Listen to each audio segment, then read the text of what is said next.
সন্তুষ্ট করে গঙ্গাকে মধ্যে আনাতে রাজি করলেন। এই যে গঙ্গাসাগরের একটা স্নান, কি যে গঙ্গার জন্ম হচ্ছে বিষ্ণুর পা থেকে, গঙ্গার জন্ম বিষ্ণুর পা থেকে, পাদপদ্ম থেকে, আর অবস্থান করে এবং দেবের কাছে গঙ্গায় কথা বললেন। তখন মহাদেব বললেন যে হে গঙ্গা, তুমি চিন্তা করো না, একদিকে এরা স্নান করে পুণ্য সঞ্চয় করার জন্য। তো এই আশ্বস্ত পেয়ে গঙ্গা তখন বললেন ঠিক আছে চলো ভগীরা। তো বললো তুমি আগে আগে শঙ্খ বাজাতে বাজাতে যাবে, পিছনে পিছনে আমি নদী হয়ে মঠের মধ্যে ধাবিত হবে। পুজো বলো, বিয়ে বলো, যে কোনো অনুষ্ঠান গঙ্গার জল ঢালা হয় না, গঙ্গা এত পবিত্র। তো ভগীরথ মনের আনন্দে গঙ্গার কীর্তন, গঙ্গার স্তুতি, গঙ্গার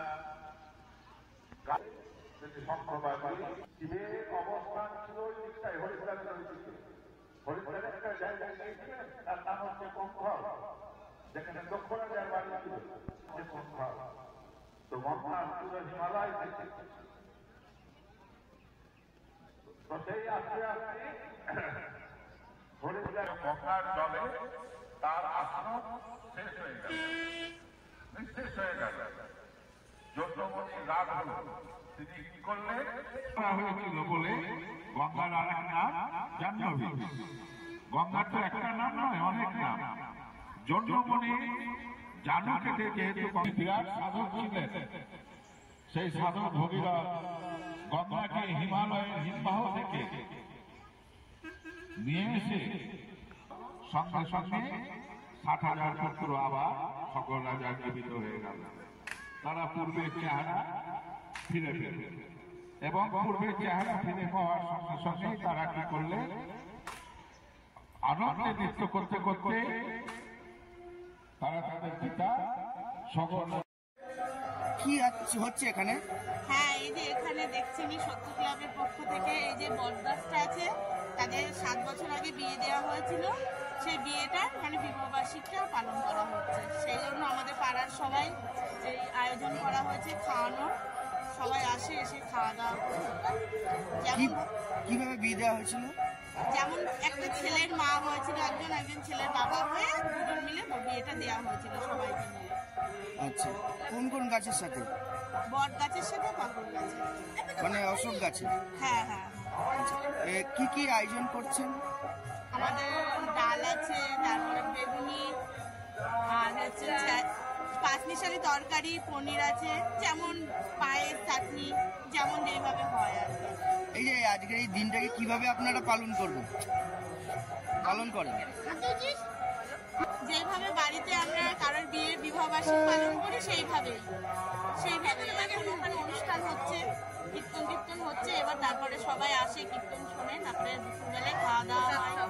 হ্যাঁ, সব পাড়ার লোকেরা এসে খাওয়া দাওয়া করে। আপনার নাম? নাম রিম্পা হালদার। আপনি এখানকারই বাসিন্দা? হ্যাঁ হ্যাঁ। আমাদের কর্মসূচি যে এটাই, আমরা এখানে একটা চারা গাছ আমরা বপন করেছিলাম ওয়াটার পাকড়ের, সেটা বড় হওয়ার পর আমরা একে বিয়ে দিয়েছি। বিয়ে মোটামুটি 7 বছর বিয়ে দেওয়া হয়েছে। প্রত্যেক বছরেই আমরা এর একটা বিবাহ বার্ষিক আমরা পালন করি।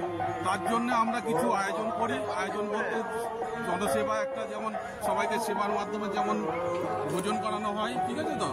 ভোজনে থাকে আমাদের মোটামুটি সাদা ভাত, ডাল, সবজি, চাটনি, পায়েস এবং অন্যান্য আরও ধরনের, এবং আমরা সবাই মিলেই অনুষ্ঠানটা আয়োজন করে থাকি। প্রত্যেক বছর এটা আয়োজন করা হয় এবং আমরা সবাই মিলেই আয়োজন করি। এটা কোন জায়গা? এটা হচ্ছে শক্তিনগর অঞ্জনাপাড়া, একটা ফিশারি কোয়ার্টার, নিয়ার হচ্ছে ফিশারি কোয়ার্টার। যেখানে গাছ কেটে ফেলে সেখানে আপনারা গাছের বিয়ে দিয়ে কি বার্তা দিতে চাইছেন? তো প্রথমত কাটা উচিত না, যে বড় বড় বিল্ডিং হচ্ছে, গাছ কেটে গাছ লাগান। সবাইকে গাছ মানে একটা জীবন, একটা গাছ কাটা মানে একটা প্রাণ যাওয়া। সবাই গাছ লাগান, পরিবেশকে সুস্থ রাখুন, ভালো থাকুন সবাই।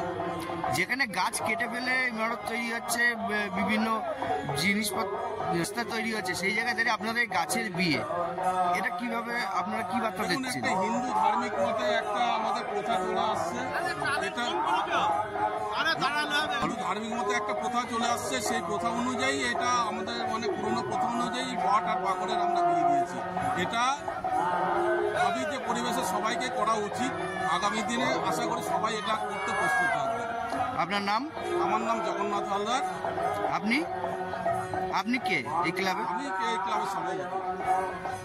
আপনাদের এখানে কি অনুষ্ঠান? এটা বট পাকড়ের বিয়ে। কিরকম ধরনের একটু যদি বলেন। একটু ধরেন বট আর পাকড় বিয়ে দিয়েছি আমরা। আর এখানকার ধরেন পাড়া প্রতিবেশী সবাই একটা অনুষ্ঠান করে।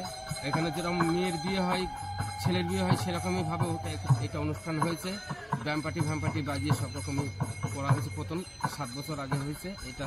প্রতি বছরে পাড়ার ছেলেরা অনুষ্ঠানটা চালিয়ে যাচ্ছে। আমাদের পাড়া প্রতিবেশী সবাই হেল্প করে, খাই দেয়। 1000 লোকের খাই দেয় হয়, 1000-1200 যেরকম লোক আসে পাড়ার প্রতিবেশী এই অঞ্চলটা সবাই এসে খাওয়া দাওয়া করে। প্রতি বছর এই দিনটা হয়। এটা একটা আমাদের ধরেন পাড়ার একটা উৎসব হয়ে গেছে। এই যে এই অনুষ্ঠানটা কত বছর ধরে চলছে? এটা 7 বছর ধরে, 8 বছরে পা দিচ্ছে। 8 বছর? হ্যাঁ বলুন। 2017 থেকে। একদম আপনি বলুন। 2017 সাল থেকে হচ্ছে এটা। গাছটার বয়স অনেক হয়েছে, কিন্তু আমরা লাগিয়েছিলাম বলে আমাদের বিয়ে দিতে হয়েছে গাছটা। বট পাকড় একসাথে লাগালে গাছটাকে বিয়ে দিতে হয়, সেই জন্য আমরা যেভাবে মানুষকে বিয়ে দেয় সেইভাবেই আমরা বিয়ে দিই। আচ্ছা, কি আয়োজন করেছেন? আয়োজন নিরামিষ, ভাত, তরকারি, পনির তরকারি, নানান রকম আইটেম আছে। চাটনি, পায়েস, মিষ্টি যা মানুষ খায় বিয়ের অনুষ্ঠানে, কিন্তু নিরামিষ। এটা শিব পার্বতীরই বিয়ে ধরে। এটা শিব পার্বতীর বিয়ের অনুষ্ঠানেই এইটা চলে। প্রতি বছরে এই দিনটা চলে। পাড়া প্রতিবেশী সবাই মিলে এটা একটা অনুষ্ঠান করা। একে কত দিয়েছিলেন? হ্যাঁ, 2017 সালে গাছটার বিয়ে দিয়েছিল। তারপর থেকে বাৎসরিক অনুষ্ঠান চলছে। কেমন ধরেন? যেমন বিয়ের অনুষ্ঠান, বাৎসরিক বিয়ে যেরকম পয়সালা লোকরা করে, আমরা গরিব মানুষ গাছটাকে নিয়ে পাড়া প্রতিবেশী মিলে সবাই মিলে, পাড়ার ছেলে পেলে সব আছে। মেয়ের বাবাও হয়েছিল, গাছের ছেলের বাবাও হয়েছিল। কেউ মেয়ের বাবা হয়েছে, ধরেন আমি গাছের মেয়ের বাবা হয়েছিলাম, একজনের ছেলের বাবা হয়েছিল। এইভাবেই যেভাবে ব্রাহ্মণ ডেকে যেভাবে বিয়ে থাকা দেয় সেইভাবেই আমরা বিয়ে দিয়েছি গাছটা। আচ্ছা, আপনার নাম? আমার নাম তারকনাথ হালদার। এটা কোন জায়গা? এটা শক্তিনগর অঞ্জনাপাড়া, 70 ক্লাব। এই ক্লাব থেকেই পাড়া প্রতিবেশী মিলে সবাই মিলে এই জিনিসটা। কি হচ্ছে এখানে? এখানে বট পাকড়ের বিয়ে হচ্ছে। কিরকম ধরনের? প্রচুর লোকের আয়োজন হয়, প্রচুর লোকের এখানে কাজ হয়। 2017 সাল থেকে এগুলো চলছে।